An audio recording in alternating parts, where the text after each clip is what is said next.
चाहिए था, सही दिशा चाहिए थी, और उनके साथ मैं सोच कर नहीं आई थी कि मैं दोस्त बनाऊंगी और ऐसे दोस्त बनाऊंगी या किसी से मार्गदर्शन दूंगी। मैं यही सोच के आई थी कि मैं एक मैंने यही सोचा था कि मैं एक लोन वुल्फ हूँ, और पूजा मैम की भी वही साइकोलॉजी थी, तो हम काफ़ी इजीली कनेक्ट कर पाए।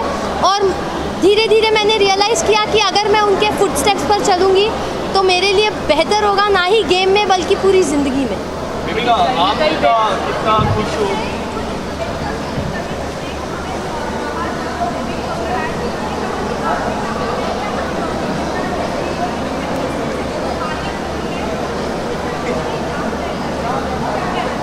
जी नहीं, मैंने ऐसा कोई स्टेटमेंट नहीं दिया था, बल्कि दूसरे कंटेस्टेंट्स ने मुझे शेम करने के लिए, मुझे इंसल्ट करने के लिए ये स्टेटमेंट्स दिए थे। तो डॉली बिंद्रा ऑफ कोर्स बहुत ही आउटस्टैंडिंग पर्सनालिटी रही है बिग बॉस की हिस्ट्री में। उनके सीज़न का विनर कौन था शायद मुझे याद नहीं, बट डॉली बिंद्रा ज़रूर याद है। तो मैं ये नहीं कहूँगी कि मैंने ऐसी कोई स्टेटमेंट पास की थी या मेरे माइंड में था, बट हाँ, दूसरे कंटेस्टेंट्स ने मुझे शेम करने के इंटेंशन से छेड़ना शुरू कर दिया था और नाम लेना शुरू कर दिया था। But I have immense respect for the seniors of the show और जो भी एक्स कंटेस्टेंट्स रहे, तो मैंने ऐसी कोई स्टेटमेंट पास नहीं की। अभिषेक की जर्नी को काफ़ी क्लोजली आपने देखा है, क्या आपको लगता है वो एज अ विनर, अगर एल्विश नहीं आते, कभी भी वाइल्ड कार्ड नहीं होते, तो वो as a winner perfect candidate थे? आपको लगता है ये? वेल, अगर आप मुझसे पूछे ऑन अ पर्सनल नोट, तो मैंने उसमें एक विनर और लीडर का पोटेंशियल या फिर वो पर्सनालिटी नहीं देखी थी। लेकिन अगर एल्विश एंटर नहीं करता, by public support and fan base, वो ज़रूर जीतता। आप लोगों ने कहा कि मनीषा को नॉट अ फिल्म मटेरियल, इस पर आप लोग क्या कहना चाहिए? इस तरह का स्टेटमेंट देना के ऊपर आप क्या कहते हैं? मैं और पूजा मैम ये बात कर रहे थे, and I will be very honest, कि वो काफ़ी एक्साइटमेंट जता रही थी, शो ऑफ कर रही थी कि फिल्मों में ऑलरेडी उसके पास इतना काम है, ये वो। बट पूजा मैम ने कहा कि she is not a heroine material, and I totally agree with that, because जो ह्यूमिलिटी और डाउन टू अर्थ नेचर और प्रोफेशनलिज्म इंसान में होना चाहिए, वो हमें उसमें नहीं दिखा। तो मुझे भी पर्सनली नहीं लगा। लेकिन आपने इसी तरह से खुलकर आपने अभिषेक को बोला कि युवा पर्सनैलिटी और आपकी एल्विश जीतने वाला है, उससे पता चल रहा था, जिसके कारण वो कहीं ना कहीं अंदर से खुद को प्रॉब्लम में डाल रहा था। वो हमें दिखा और इसके लिए जो बीमार भी थोड़े पड़ गए। जी, क्या कहना चाहिए इसको लेके? एल्विश को लेके अभिषेक काफ़ी सिक्योर पर्सनैलिटी थे, मनीषा भी थी। जी बिल्कुल। आप क्या कहना चाहिए? मैं यही कहना चाहूँगी कि शो की शुरुआत से, अभी देखिए मैं फेस रीडर हूँ, इंसान का चेहरा देखती हूँ और समझ जाती हूँ उसके मन में क्या चल रहा है या वो कैसी पर्सनालिटी है। तो अभिषेक में बहुत जुनून है जीतने का, और अपना बेस्ट भी दे देता है। कभी कभार अपने मॉरल्स पूरे साइड में कर देता है, बट अपने आप को आगे थ्रो करता है और अपने आप को ऑलरेडी एक विनर परसीव करता है। मैं भी अपने आप को ऑलरेडी एक विनर परसीव करके उस घर में गई थी, तो वहाँ मैं उससे बहुत कनेक्ट करती हूँ और उसकी बहुत रिस्पेक्ट करती हूँ। बट जी हाँ, पूजा मैम और मुझ में एक इंट्यूजन है, हम सेंस कर लेते हैं, हम इंसान को जल्दी परख लेते हैं बड़ी आसानी से। और एल्विश को बस मैंने स्क्रीन पे एक टास्क में देखा था, वो घर में आया नहीं था, और मैंने कहा था ये इंसान मुझे घर में चाहिए। तो मैंने, आपको क्या लगता है एल्विश के? सवाल है कि आपके मन को कई बार सुना है कि आप गलत फेस रीडिंग करते हैं, आपको भी बोला आपकी प्रीतिशी भी ऐसे जाती थी, तो आपका क्या कहना है? देखिए, अभी फेस रीडिंग का एक रूल होता है कि आपको सच बोलना है। अब वो सच कड़वा भी होता है और कभी मीठा भी होता है।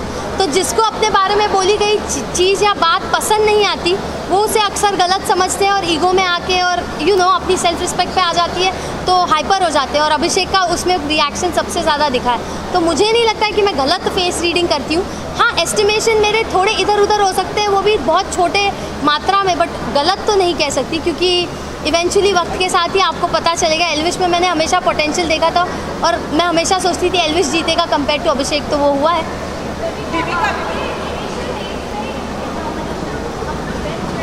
जी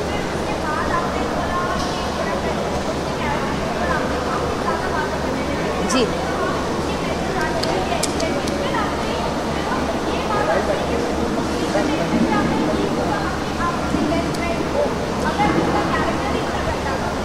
देखिए, वो पर्सनली अगर लड़कों के साथ ज़्यादा सपोर्टिवली घुलती मिलती है, तो इनिशियल डेज में मेरा राइट नहीं होता है कि मैं उसे जज करूँ या उस पर क्वेश्चन करूँ।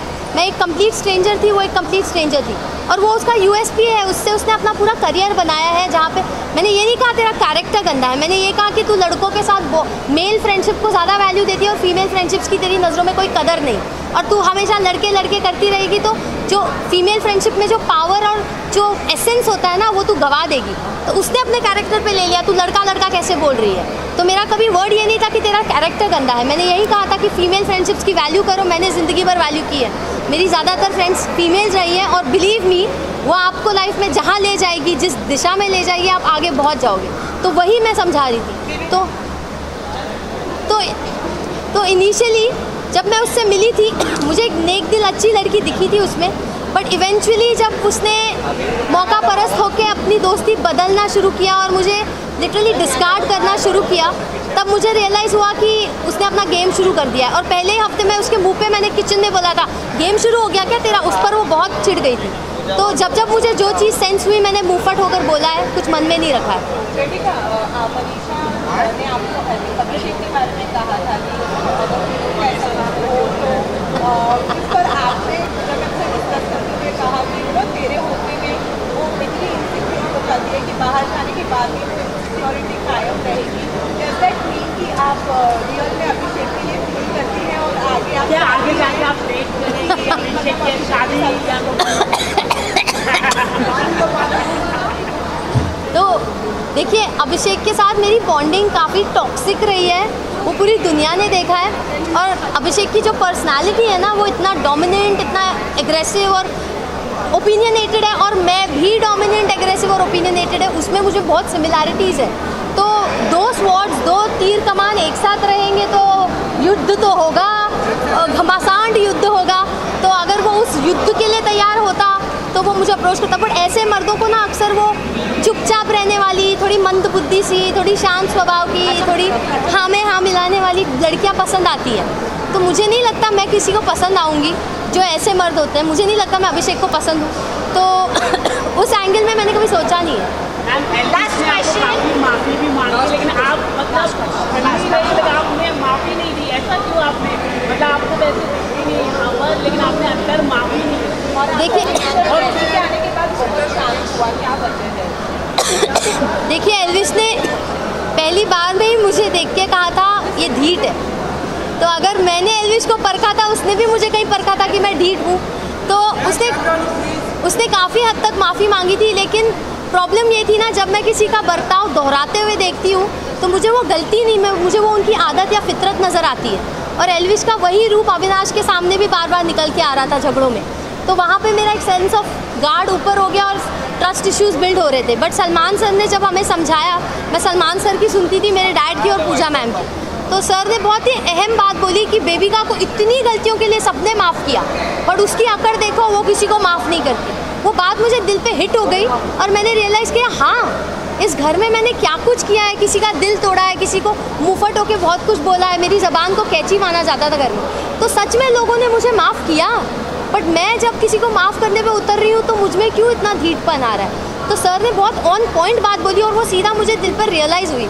तो तब जाके मैंने सोचा कि नहीं यार, अब मुझे इतना मीन और इतना ढीठ नहीं बनना चाहिए। और आपने सलमान हर हफ्ते आप गए, हाँ। तो सलमान की फेस रीडिंग करके उनकी शादी कब होगी ये बता दीजिए अभी। देखिए सलमान सर को ना एक गृहिणी की ज़रूरत है, तो उन्हें जिस दिन वो गृहिणी, वो नेक दिल औरत मिल जाएगी जो उनके माँ के दिल में जगह बना पाएगी, उस दिन वो ज़रूर शादी करेंगे। लेकिन वो इस इच्छा को अंदर रखते हैं, जाहिर नहीं करते। तो अब वो सलमान सर है भाई, वो भगवान है, वो मेरे गॉडफादर रहे। उन्होंने कितनी बार मेरे लिए शो में स्टैंड लिया है, जैड का इशू हुआ तब स्टैंड लिया, एल्विश का इशू हुआ तब स्टैंड लिया। तो उन्होंने मुझे एक फादर फिगर की तरह ऐसे मेरी उंगली उठा के गाइड किया है पूरे शो में, और मेरी छोटी मोटी बातों को पकड़ के वो हमेशा आके मुझे टोकते भी थे, समझाते भी थे, क्योंकि वो कंसर्न थे मेरे लिए। आप जिसकी परवाह करते हो, आप उसके बारे में सोचते हो, उसके बारे में ज़्यादा बोलते हो, तो मेरे लिए तो वो एक गॉड लाइक फिगर है। अरे मैं कैसे दूँ, वो देंगे।